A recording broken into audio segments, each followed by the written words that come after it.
کرام کے زبانی سنتے رہتے ہیں کہ یہی وہ اللہ والے ہیں جو سچے ہیں، جن کے بارے میں ہمیں رات کو رہنے کا حکم مل رہا ہے کہ پہلے تو آپ تقویٰ اختیار کریں، تمام طرح کے ظاہری اور باطنی گناہوں سے اپنے آپ کو بچا کر کے ان اللہ والوں کی صحبت اختیار کریں، ان کا ساتھ پکڑیں، یقیناً دنیا اور آخرت میں آپ کا بیڑا پار ہو جائے گا۔ یہی بزرگان دین ہے جو ہمارے ایمان اور عقیدے اور ہمارے اعمالوں کی گواہی اور روز قیامت دیں گے، ہماری اور آپ کی نجات و بخشت کا ذریعہ بن کر میدانی محشر میں ہوں گے۔ آج کی محفلیں یقیناً کامیاب ہوگی اور یہی ہمارے اور آپ کے لیے نجات و بخشت کا ذریعہ بنے گا۔ یہی اللہ والے ہیں، انہی میں سے اللہ والے کا نام آتا ہے حضرت بابا فرید الدین گنج شکر، جن کا نام آپ نے سنا ہوگا، جو چھوٹی سی عمر میں جن کی ماں نے ان کو شکر دے کر کے اپنے بیٹے کو نماز کی عادت ڈلوائی تھی۔ ماں کہتی تھی بیٹا نماز پڑھا کرو، تو بیٹے نے کہا تھا ماں اگر میں نماز پڑھوں تو مجھے کیا ملے گا؟ تو ماں نے کہا بیٹا اگر تم نماز پڑھو گے تو خدا تمہیں شکر دے گا، کیونکہ ان کو شکر پسند تھی اس لیے۔ اب بیٹا نماز پڑھتا، ماں شکر کی پڑیا بنا کر کے جانماز کے نیچے رکھ دیتی تھی، روزانہ جانماز کے نیچے سے شکر کی پڑیا نکالتے تھے اور آپ نوش فرماتے۔ اتفاق سے ایک روز بچوں کے ساتھ کھیلتے ہوئے جنگل کی طرف چلے گئے، اب وہاں نہ تو ماں ہے نہ شکر رکھنے والی کوئی ہے۔ نماز کا ٹائم ہو گیا، بچوں سے کہا بچوں نماز کا وقت ہو گیا، تمام بچے وضو کر کے نماز پڑھیں۔ تو بچوں نے کہا کہ حضرت ہم لوگ اگر نماز پڑھیں گے تو کیا ملے گا؟ کہا اللہ تمہیں شکر دے گا۔ اب سب بچے نماز پڑھنے لگے۔ اب روزانہ تو ماں شکر کی پڑیا بنا کر کے رکھ دیتی تھی، آج تو ماں ہے ہی نہیں جنگل میں۔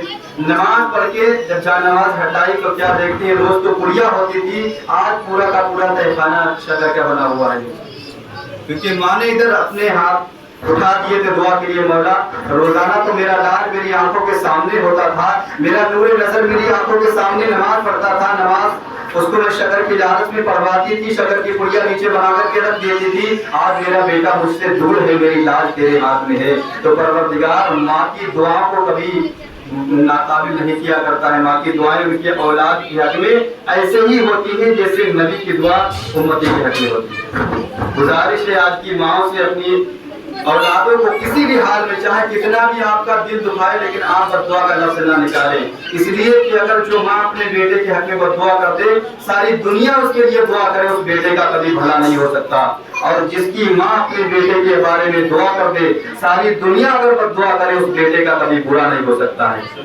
یہ بات اپنی یادداشت میں اچھی طرح سے ذہن نشین کر لے، ماں کی بددعائیں کبھی نہ لیا کرے۔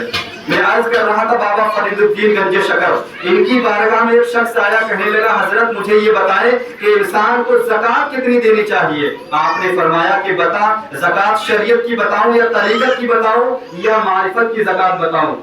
وہ بھی بڑا علم والا تھا، کہنے لگا فری میں علم کا خزانہ بڑھ رہا ہے تو کیوں نہ حاصل کر لیا جائے۔ کہا حضرت تینوں طریقے کی زکوٰۃ بتا دیں۔ بابا فرید الدین گنج شکر نے کہا سن، پہلی زکوٰۃ شریعت کی تو یہ ہے کہ 100 روپے میں سے 2.5 روپے تو دے دے اور 97.5 اپنے پاس رکھ لے، یہ شریعت کی زکوٰۃ ہے۔ اور طریقت کی زکوٰۃ یہ ہے کہ 2.5 اپنے پاس رکھ لے، 97.5 دے دے۔ اور اس کے بعد معرفت کی زکوٰۃ یہ ہے کہ اپنی جان اپنا مال سب کچھ خدا میں نچھاور کرو۔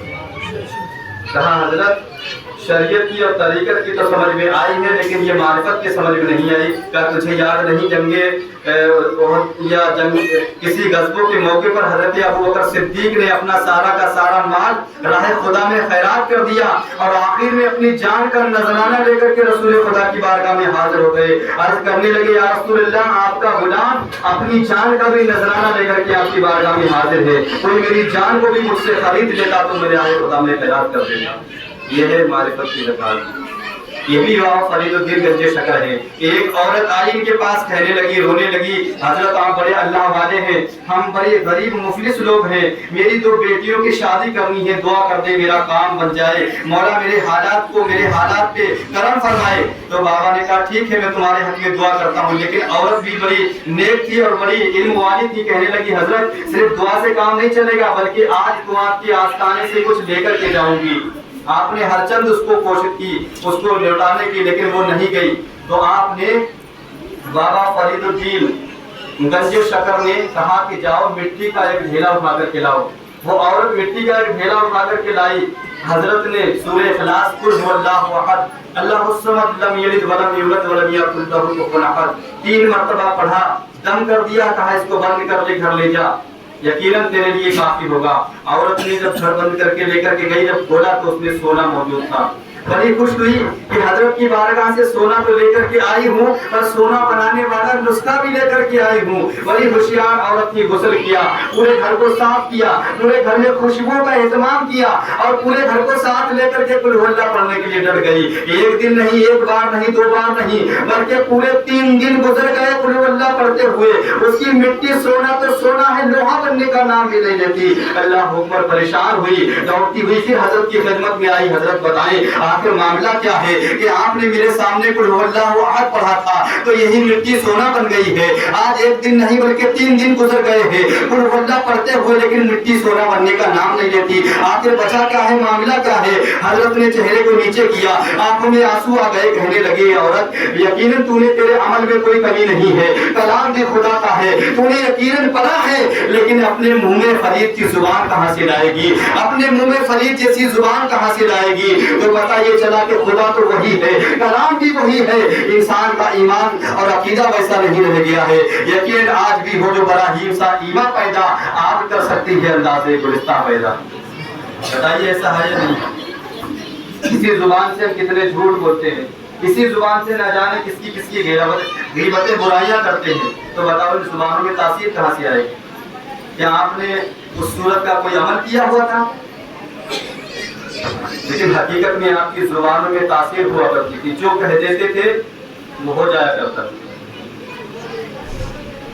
درود پاک پڑھیں، اللہم صلی علی سیدنا مولانا محمد وعلی وسلم وعلیہ وآلہ وسلم وسلم الصلاۃ والسلام علیک یا رسول اللہ علیہ الصلاۃ والسلام۔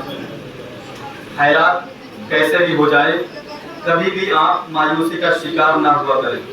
پہلی چیز، کیسی بھی مصیبتیں آئیں، پریشانیاں آئیں، بیماریاں آئیں، چاہے کتنی بھی تنگ دستیوں میں آپ گر جائیں، کبھی بھی اپنے آپ کو مایوس نہ سمجھیں۔ لا تقنطوا من رحمت اللہ، اللہ کی رحمت سے کبھی مایوس نہ ہوا کرے۔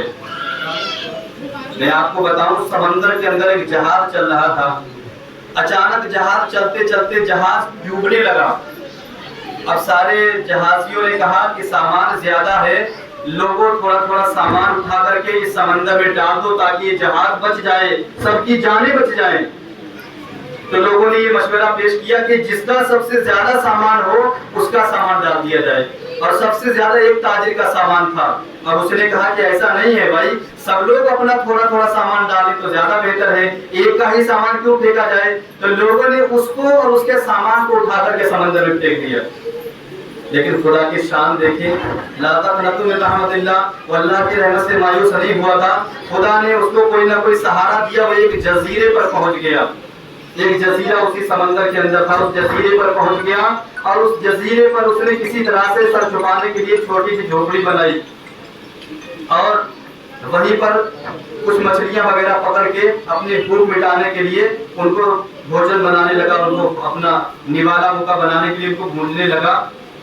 اور جلتے جلتے وہ جو جھوپڑی اس نے بنائی تھی اس میں بھی آگ لگ گئی، اس کی جھوپڑی میں بھی آگ لگ گئی۔ اور کہنے لگا خدا آخر کیا معاملہ ہے کہ میں سمندر میں جہاز پر چل رہا تھا، میرا سامان بھی لوگوں نے پھینک دیا، مجھے بھی اٹھا کر کے سمندر میں پھینک دیا، اس کے بعد ایک چھوٹا سا سہارا ملا تھا جزیرے کا، سر چھپانے کے لیے چھوٹا سا آشیانہ بنایا تھا، تجھے وہ بھی گوارا نہ ہوا، وہ بھی تو نے جلا کر راکھ کر دیا۔ ابھی تھوڑی ہی دیر گزری تھی، یہی روتے روتے وہ سو گیا۔